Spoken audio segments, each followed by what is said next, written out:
একটি গ্রামে মতিন নামে এক লোক তার পরিবার নিয়ে থাকতো। মতিন ব্যবসা করত। ব্যবসা করেই তাদের দিন ভালোই চলতো। কিন্তু একদিন ঘটে গেল এক বিরাট ঘটনা।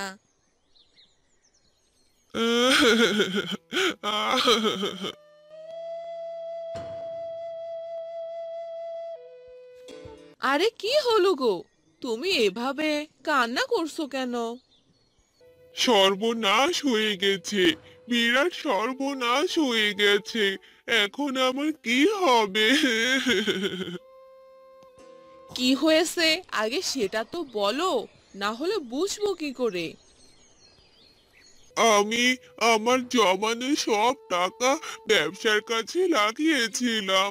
এখন কোনো টাকাই যে আর নেই। লসের কারণে এমনটা হয়েছে। ব্যবসায় যে লাল বাতি উঠে গেল। এখন আমি কি করব? তোমায় আমি হাজারবার নিষেধ করেছিলাম যে এতগুলো টাকা দিও না। দেখলে তো কি হলো এবার। আমার কথা তো তোমার গায়েই লাগে না। ব্যবসায় লস করে এখন বসে থাকো। মতিনের বউ রাগ করে সেখান থেকে চলে গেল।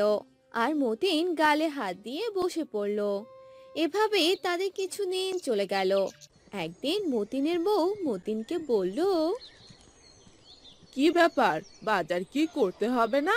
আমরা কি না খেয়ে থাকবো? ঘরে যে কোনো বাজার নেই। আমার কাছে তো কোনো টাকা নেই। কি দিয়ে বাজার করে আনবো? আমি এসব কিছুই শুনতে চাই না। তাড়াতাড়ি বাজার করে আনো। ছেলে মেয়েদের খিদে পেয়েছে। যাও তাড়াতাড়ি। এরপর মতিন বাসা থেকে বের হয়ে গেল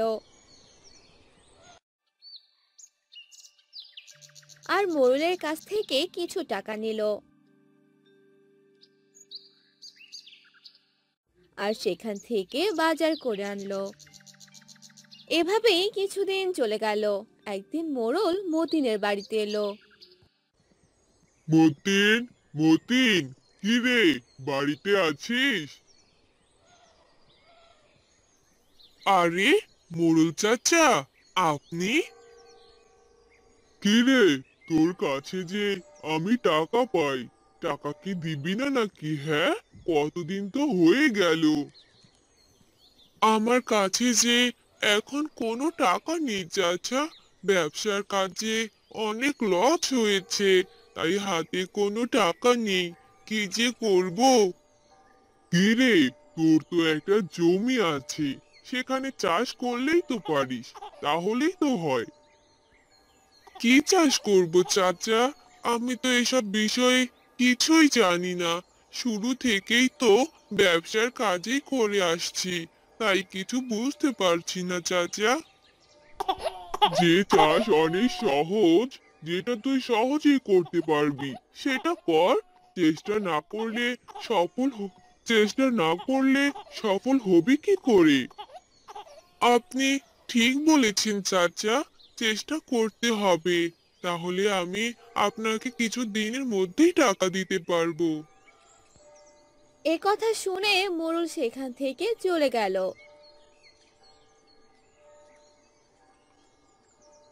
আর মতিন তার জমিতে গেল আর সব আগাছা পরিষ্কার করলো। আর ভাবতে লাগলো কি চাষ করবে। আর মতিন একটি গাছের নিচে বসে পড়লো। তখনই সে রাস্তা দিয়ে এক বৃদ্ধ মহিলা যেতে লাগলো। মতিনকে এভাবে বসে থাকতে দেখে বুড়িটি মতিনের কাছে এলো। কি রে বাবা, এখানে একা একা বসে আছিস কেন? কি হয়েছে তোর? আর বলিও না বুড়িমা, আমি এই কৃষিকাজের কিছুই বুঝি না, কিন্তু সমস্যার কারণে আমাকে এ কাজ করতে হচ্ছে। আমি এখানে কি চাষ করব সেটাই ভাবছিলাম। ও, এই ব্যাপার। দাঁড়া দাঁড়া, এই নে, এই বীজটুকু রাখ। এটা দিয়েই প্রথম কাজ শুরু কর। এটা কিসের বীজ গো বুড়িমা? সেটা তো রোপণ করার পর যখন গাছ হবে তখনই বুঝতে পারবি। থাক, আমি বরং চলে যাই। তোমায় ধন্যবাদ গো বুড়িমা, আমাকে এই বীজগুলো দেওয়ার জন্য। এরপর সে বুড়ি সেখান থেকে চলে গেল।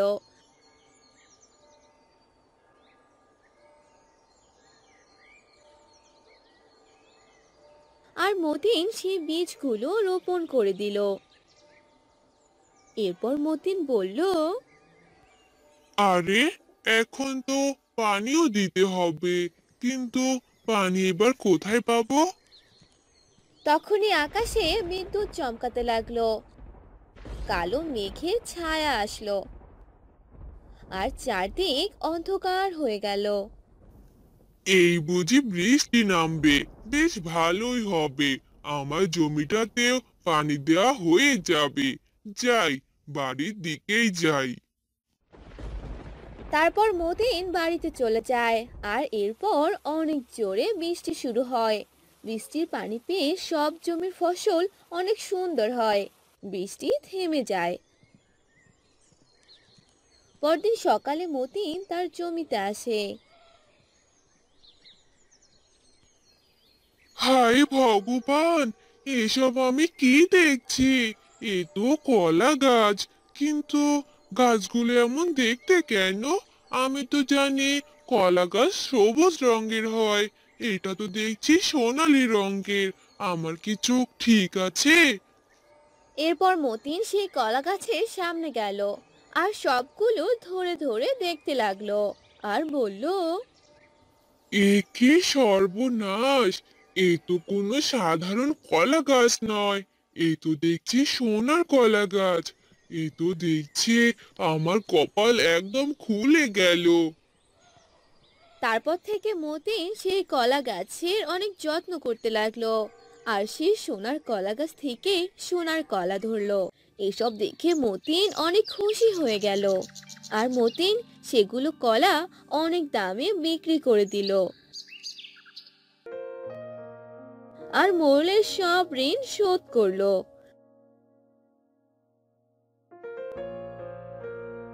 আস্তে আস্তে সে সোনার কলার মাধ্যমে মতিন ধনী হতে লাগলো। আর এসব দেখে মোড়ল ভাবতে লাগলো, এ কি করে সম্ভব? যার কাছে কদিন আগে কোনো টাকাই ছিল না, আর সে তো দেখছি আমার চেয়েও ধনী হয়ে যাচ্ছে। ব্যাপারটা কি? মোড়ল তার কর্মচারীকে খোঁজ নিতে পাঠায়।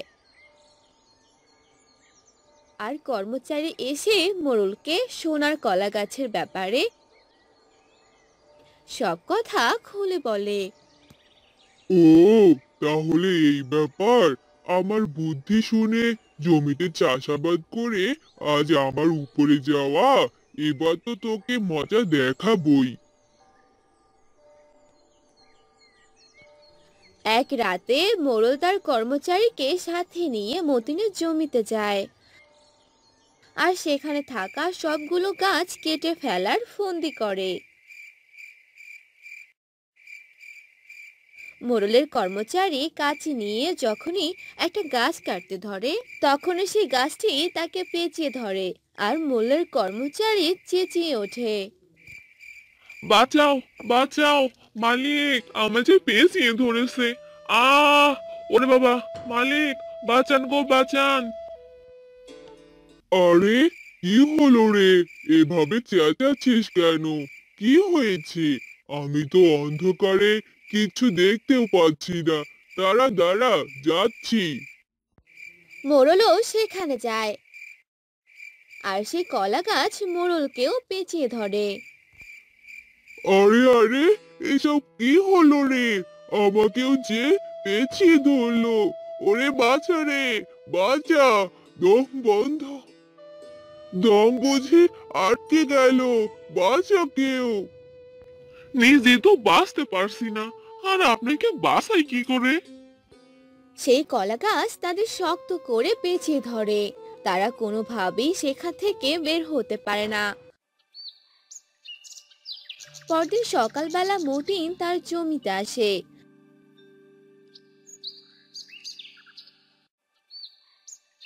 আর সেই জমিতে মোড়ল ও তার কর্মচারীকে দেখে অবাক হয়ে যায়।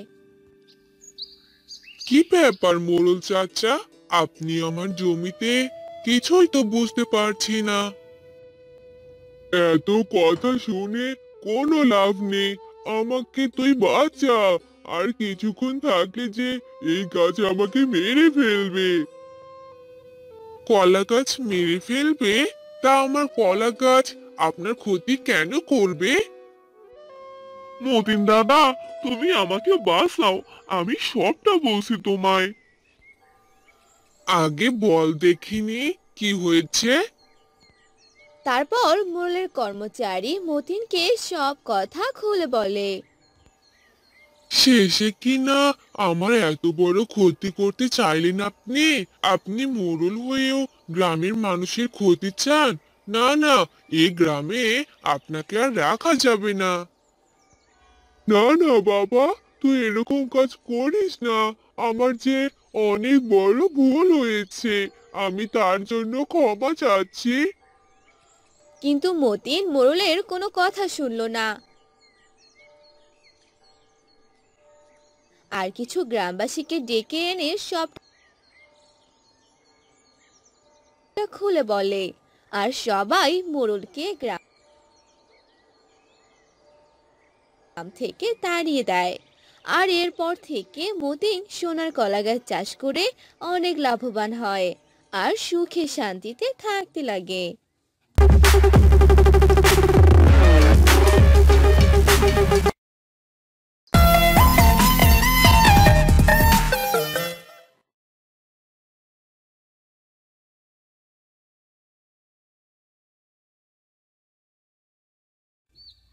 রূপনগর নামে একটি গ্রামে বাস করত কান্ত নামে এক লোক। সে ছিল দিনমজুর। কান্ত তার স্ত্রী ও সন্তান নিয়ে থাকতো। তার একটি মেয়ে আছে, তার নাম হলো মনীষা। মনীষা ছিল অনেক ছোট।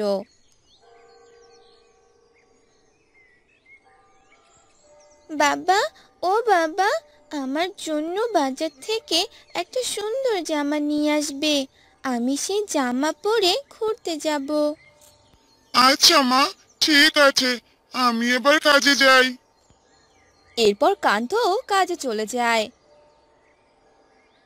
কাজ শেষ করে বাড়িতে চলে আসে আর তার মেয়ের জন্য একটা সুন্দর জামা নিয়ে আসে। জামা দেখে তার মেয়ে অনেক খুশি হয়ে যায়। আর এভাবেই অনেক দিন চলে যায়। কি গো, ঘরে যে কোনো বাজার নেই। যাও, বাজার থেকে কিছু সবজি কিনে আনো। না বাবা, আমি কোনো সবজি দিয়ে খাবার খাবো না। তুমি আমার জন্য রুই মাছ নিয়ে আসো। আমি রুই মাছের ঝোল দিয়ে খাবার খাবো। রুই মাছ? কিন্তু মারে, রুই মাছ কেনার মতো টাকা যে আমার কাছে নেই। রুই মাছের যে অনেক দাম, কিভাবে কিনবো রে মা? আমি কিছুই জানি না বাবা। রুই মাছের ঝোল ছাড়া আমি কিছুই খাবো না, এই আমি বলে দিলাম। এ কথা বলে মনীষা রাগ করে সেখান থেকে চলে যায়। হ্যাঁ গো, মেয়েটা যে রাগ করে চলে গেল। তুমি মেয়েটার জন্য একটা রুই মাছ কিনে নিয়ে আসো। কতদিন পর মেয়েটা রুই মাছের ঝোল খেতে চেয়েছে। আচ্ছা ঠিক আছে, আমি দেখছি কি করা যায়। আমি বাজারে গেলাম। এ কথা বলে কান্ত বাজারে চলে যায় আর হাঁটতে থাকে। হাঁটতে হাঁটতে গ্রামের মোড়লের সাথে তার দেখা হয়। তখন কান্ত মোড়লকে ডাকতে লাগলো। মোড়ল মশাই, ও মোড়ল মশাই, কোথায় যাচ্ছেন আপনি? এই তো বাজারে যাচ্ছি। কেন, কিছু বলবি নাকি? মোড়ল মশাই, আপনি যদি আমায় কিছু টাকা দিতেন তাহলে আমার খুব উপকার হতো। টাকা? আমার কাছে তো এখন কোনো টাকা নেই রে, তোকে কিভাবে দেব? বেশি টাকা লাগবে না, শুধু 200 টাকা হলেই চলবে। ও, তাহলে এই নে। আমি তো ভেবেছিলাম বেশি করে চেয়েছিলি, তবে তাড়াতাড়ি ফেরত দিয়ে দিস, বুঝলি? ঠিক আছে, ভালোই হলো। আজ মেয়েটার জন্য রুই মাছ কিনে নিয়ে যেতে পারবো। যাই যাই, তাড়াতাড়ি বাজারে যাই এখন। এরপর কান্ত বাজারে গেল আর সব জিনিসপত্র কিনতে লাগলো। তখনই এক চোর এসে কান্তর 200 টাকা চুরি করে নিয়ে গেল। কিন্তু কান্ত কিছুই বুঝতে পারলো না। কান্ত মাছ নিয়ে টাকা দিতে যাবে, ঠিক তখনই সে কি, আমার টাকা কোথায় গেল? একটু আগেই তো টাকাটা এখানে রেখেছিলাম, কিন্তু এখন যে পাচ্ছি না। এখন আমি রুই মাছটা কিনবো কি করে? এসব বলে কান্ত দোকানদারকে মাছটি ফেরত দিয়ে দিল আর বাজার থেকে বাড়ির দিকে আসতে লাগলো আর বলতে লাগলো, না জানি মেয়েটা আমার কত আশা নিয়ে বসে আছে রুই মাছের ঝোল খাবে বলে। আমি বাবা হয়ে কিনা আমার মেয়ের আশা পূরণ করতে পারলাম না। হে ভগবান, কেন যে তুমি আমাদের গরিব বানালে? তারপর কান্ত কান্না করতে করতে একটি গাছের নিচে বসে পড়ে আর নিজের দুঃখ প্রকাশ করতে থাকে। হে ভগবান, সাহায্য করো আমায়। আমি খালি হাতে গেলে আমার মেয়ে যে কষ্ট পাবে।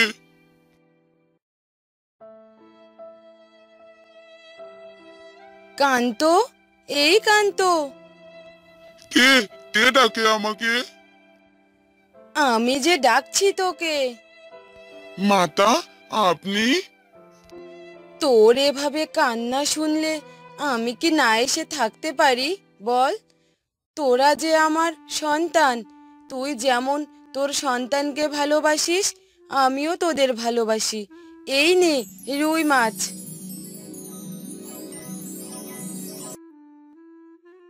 এতগুলো মাছ! আপনাকে অসংখ্য ধন্যবাদ মাতা, আমাকে সাহায্য করার জন্য।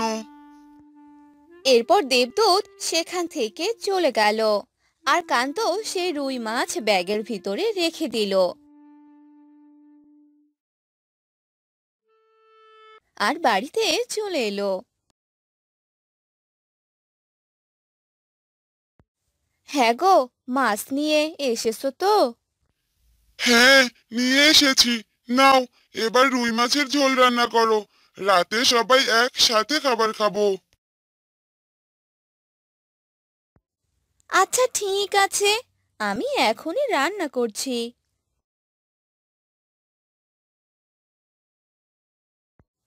কান্তর বউ রুই মাছের ঝোল রান্না করলো আর টেবিলের উপরে রেখে দিল। তখনই একটি বিড়াল এসে সেই খাবারগুলো খেয়ে পালিয়ে গেল। হায় হায়, কি সর্বনাশ হয়ে গেল! বিড়াল যে সবগুলো খাবার খেয়ে চলে গেল।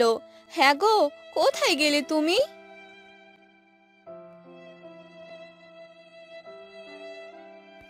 আরে কি হলো? এভাবে চেঁচাচ্ছ কেন? কি হয়েছে? চেঁচাচ্ছি কেন, তুমি কি বুঝতে পারছো না? ওই দেখো, সব মাছ যে বিড়াল এসে খেয়ে গেছে। এবার কি হবে? হায় ভগবান, এবার কি হবে? মেয়েটা আমার আজ কি খাবে? বাবা বাবা, কি হয়েছে এখানে? না রে মা, কিছু হয়নি। তুই ঘরে যা। আমি সব জানি বাবা, তুমি আমাকে নিয়ে এত ভেবো না। আমরা অন্যদিন না হয় রুই মাছের ঝোল দিয়ে ভাত খাবো। ঠিক আছে রে মা, তাই হবে। এরপর তারা সবাই রাতে ঘুমিয়ে পড়ে। পরদিন সকালবেলা মনীষা ঘুম থেকে উঠে পড়ে আর সে অনেকগুলো রুই মাছ দেখতে পায়। এতগুলো রুই মাছ দেখে মনীষা অবাক হয়ে যায় আর সে তার বাবাকে জোরে জোরে ডাকতে থাকে, বাবা বাবা, দেখে যাও, তাড়াতাড়ি আসো। কি হয়েছে রে মা, এভাবে ডাকছিস কেন? এ কি, এসব আমি কি দেখছি? এতগুলো রুই মাছ! হ্যাঁ বাবা, এই জন্যই তো তোমাকে ডাকছিলাম। সবই ভগবানের আশীর্বাদ রে মা। ভগবানের জয় হোক। গিন্নি, ও গিন্নি, হ্যাঁ গো, ডাকছো কেন? নাও এই মাছগুলো এবার রান্না করো। আজ আমার মেয়ের আশা যে পূর্ণ হবে। হ্যাঁ, এখনই রান্না করছি। এরপর কান্তর বউ রুই মাছের ঝোল রান্না করলো। আর এবার তারা অনেক মজা করে খাবার খেলো। আর এরপর কান্ত তার মেয়ে ও স্ত্রীকে নিয়ে সুখে সংসার কাটাতে লাগলো।